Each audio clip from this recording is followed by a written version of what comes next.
محترم دوستو، السلام علیکم ورحمۃ اللہ وبرکاتہ۔ درس رمضان میں آج آپ تمام حضرات کو انتہائی درد کے ساتھ اور دکھ کے ساتھ یہ خبر دی جاتی ہے کہ ہمارے عالم اسلام کے ایک عظیم مفکر اسلام، محقق ڈاکٹر علامہ خالد محمود صاحب انتقال فرما گئے ہیں۔ انا للہ و انا الیہ راجعون۔ وہ گزشتہ کچھ دنوں سے علیل تھے اور ہسپتال میں ایڈمٹ تھے، اور آج یہاں برطانیہ میں 21واں روزہ ہے۔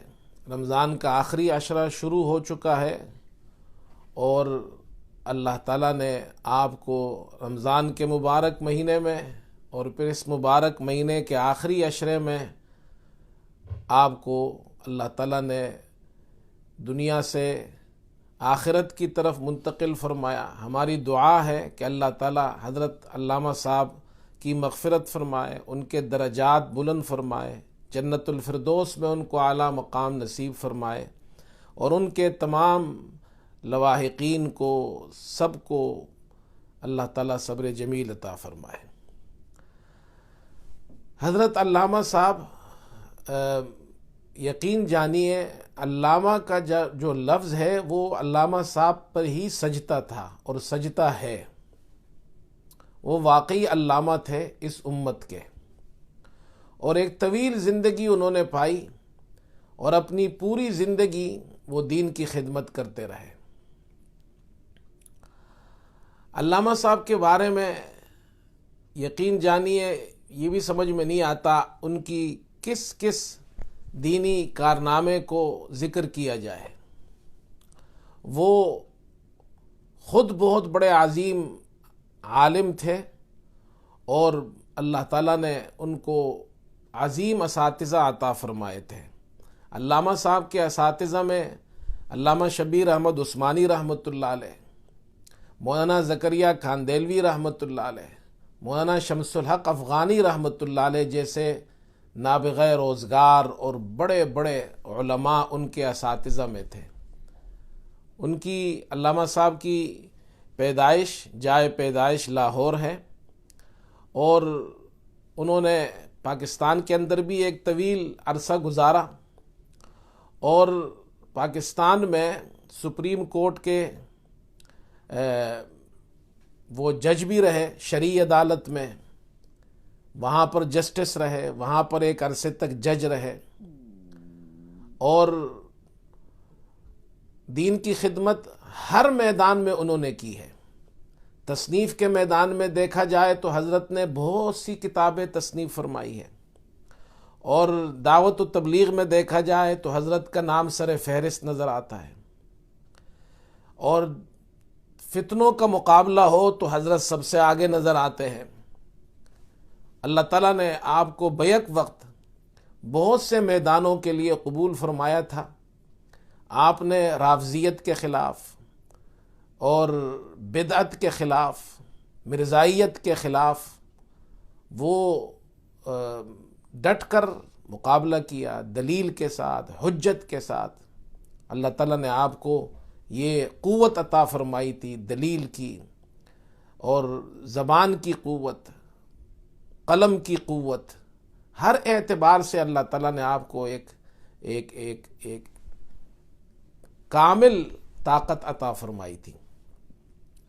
علامہ صاحب سے میری ملاقات، حضرت کو تو سب پوری دنیا جانتی ہے، حضرت کو ہم بھی زمانے طالب علمی میں حضرت کو پڑھتے تھے، اور پھر جب میں پاکستان سے یہاں برطانیہ منتقل ہوا تو آج سے تقریباً 19 سال پہلے حضرت سے ملاقات ہوئی، اور وولسل میں ہمارے ایک دوست ہے مولانا لقمان صاحب، ان کے یہاں ایک پروگرام تھا، اور وہ بھی یہی رمضان سے کچھ دنوں پہلے کا موقع تھا، اور وہاں ایک مسئلہ چلا ہوا تھا۔ جو حضرات کچھ لوگ تھے وہ احناف کو خاص طور پر تراویح کے مسئلے میں ایک موقع تھا کہ وہ اس احناف کو تنگ کر رہے تھے، یا آپ سمجھے جو وہاں کے نوجوان تھے احناف، تو وہ بیچارے ان کے پاس تو علم تھا نہیں، تو وہاں ایک پروگرام ہوا وولسل میں، علامہ صاحب تشریف لائے اور مجھے بھی وہاں کے ساتھیوں نے دعوت دی، اور عصر کے بعد میرا بیان تھا، پھر مغرب کے بعد حضرت نے بیان فرمایا۔ تو حضرت سے ملاقات کے لیے جب میں حاضر ہوا تو حضرت بڑے خوش ہوئے اور حضرت نے بڑی دعائیں دی، اور اس کے بعد حضرت ہمیشہ شفقت فرماتے تھے۔ اپنے یہاں ان کے یہاں ختم نبوت کانفرنس ہر سال ہوتی تھی اور مانچسٹر میں، تو مجھے ضرور حضرت دعوت دیتے تھے، اور میں ہر سال حضرت کے پروگرام میں جانے کی پوری کوشش کرتا تھا۔ تو حضرت کی بڑی شفقتیں تھی، بڑی عنایتیں تھیں، تو ہر میدان میں حضرت آگے تھے، اور حضرت خود بھی ہم سب کے تو امام تھے، اور وہ باقاعدہ فون کر کر کے علماء کو وہ جگاتے تھے۔ یہ بھی ایک کام تھا ان کا کہ تم یہ کام کرو، تم فلاں کام کرو، تم یہ اس مقام پر تمہیں یہ کام کرنا چاہیے۔ تو اللہ تعالیٰ نے ان کو یہ صفات عطا فرمائی تھی، اور وہ اردو میں، عربی میں، انگریزی میں، ہر اعتبار سے دیکھا جائے تو اللہ تعالیٰ نے ان کو تحقیق کا ملکہ عطا فرمایا تھا۔ مجھے حضرت کے ایسے تو بہت سے واقعات ہیں۔ ایک مرتبہ حضرت نے ارشاد فرمایا کہ ایک انگریز نے اسلام پر اعتراض کیا، اور اعتراض یہ کیا کہ جی اسلام جو ہے یہ ایک اس میں جنگی مذہب ہے، جھگڑالو مذہب ہے۔ تو حضرت فرماتے ہیں، میں نے پوچھا کہ جی کیسا جنگی مذہب ہے؟ تو اس نے کہا دیکھو بدر کی جنگ ہوئی، احد کی جنگ ہوئی، غزوہ تبوک ہوا، فلانا ہوا، یہ مثالیں انہوں نے دی کہ جنگیں ہوئی ہیں، بدر ہوئی ہے، احد ہوئی ہے، خندق ہوئی ہے، یہ ساری جنگیں۔ تو مسلمان جو ہے یہ جنگی لوگ ہیں، جھگڑالو لوگ ہیں۔ تو حضرت فرماتے ہیں میں نے اس غیر مسلم سے کہا کہ یہ بتاؤ کہ یہ بدر و احد اور یہ جتنی بھی جنگیں ہوئی ہے، یہ باہر کے لوگوں نے یہاں آ کر لڑی ہے، یا یہ مسلمان وہاں گئے ہیں ان کے گھروں میں جا کر مسلمانوں نے جنگ لڑی ہے؟ مکے والے مکے سے اٹھ کر آئے، انہوں نے مدینے پر حملہ کیا ہے، یا مدینے والے مدینے سے گئے ہیں اور مکے والوں پہ حملہ کیا ہے؟ تو انہوں نے کہا، اس غیر مسلم نے کہا جی مکے والے ہی آئے ہیں جنگ کرنے۔ تو کہا جی تمہارے گھر پر کوئی جنگ کرنے آئے، تم سے لڑنے آئے، اور تم اپنا دفاع کرو تو تم جھگڑالو ہو، اور یا وہ شخص جو تمہارے گھر آیا ہے وہ جھگڑالو ہے؟ اس نے کہا جی وہی جھگڑالو ہے جو باہر سے آیا ہے۔ تو کہا مسلمان کیسے جھگڑالو ہوئے؟ مسلمان تو نہیں گئے، وہ لوگ آئے ہیں مسلمانوں سے لڑنے کے لیے۔ تو حضرت کو اللہ تعالیٰ نے ایسا ملکہ عطا فرمایا تھا کہ وہ بات کرنے کی قوت استدلال، یہ اللہ تعالیٰ نے بہت بڑا ملکہ عطا فرمایا تھا۔ اور صرف دلیل کی بات نہیں ہوتی ہے، دلیل تو بہت سے علماء پیش کرتے ہیں، بہت سے علماء ایسے ہوتے ہیں جو دلیل پیش کرتے ہیں، اچھی طرح دلیل پیش کرنا، اس طریقے سے دلیل پیش کرنا کہ ایک عالم دین محقق سے لے کر ایک عام فہم شخص بھی اس بات کو اچھی طرح سمجھ جائے، یہ ایک کمال ہوتا ہے۔ یہ کمال علامہ صاحب میں تھا، اللہ تعالیٰ نے یہ کمال ان کو عطا فرمایا تھا۔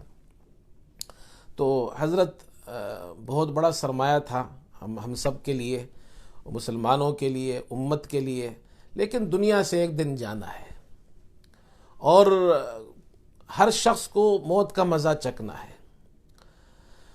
قرآن پاک میں اللہ تعالیٰ ارشاد فرماتے ہیں اولم یروا انا نأتی الارض ننقصها من اطرافها، کیا وہ نہیں دیکھتے ہیں کہ ہم زمین کو چاروں طرف سے گھٹاتے چلے جاتے ہیں؟ تو زمین کو گھٹانے کی تفسیر میں حضرت عبداللہ ابن عباس رضی اللہ عنہما فرماتے ہیں کہ اس کی ایک تفسیر یہ ہے کہ اللہ تعالیٰ زمین کو کس طرح گھٹاتے ہیں؟ فرمایا کہ وہاں کے علماء اور فقہاء کی موت سے اللہ تعالیٰ زمین کو گھٹاتے چلے آتے ہیں۔ تو زمین پر علماء اور اللہ کے نیک بندوں کا اور علماء کا وجود، یہ اس زمین کے لیے بھی خیر اور برکت کا باعث ہوتا ہے۔ ایک عربی شاعر کہتا ہے الارض تحیا اذا ما عاش عالمها ومتى يمت عالم منها يمت طرف، کہ جب تک ایک عالم دین زمین پر زندہ ہوتا ہے تو زمین کا وہ حصہ بھی، اس میں بھی زندگی ہوتی ہے، اس میں بھی روح ہوتی ہے، اور جب وہ عالم دین مر جاتا ہے تو زمین کا وہ حصہ وہ بھی مر جاتا ہے۔ تو عالم دین کا وجود یہ پوری دنیا کے لیے ایک روح کی حیثیت رکھتا ہے، اور وہ تو ایک بہت بڑے عالم دین تھے، دنیا سے چلے گئے۔ اللہ تعالیٰ ان کی آخرت آسان فرمائے اور ان کے درجات بلند فرمائے، اور ان کے اہل خانہ کو اللہ صبر جمیل عطا فرمائے۔ اور آج حضرت کا انتقال ہوا ہے۔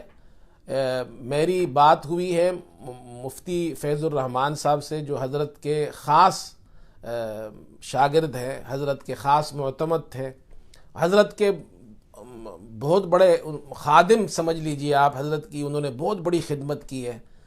تو وہ فرما رہے تھے کہ انشاءاللہ کل حضرت کا جنازہ ہوگا، جمعے کی نماز کے بعد، وہیں مانچسٹر میں ہوگا۔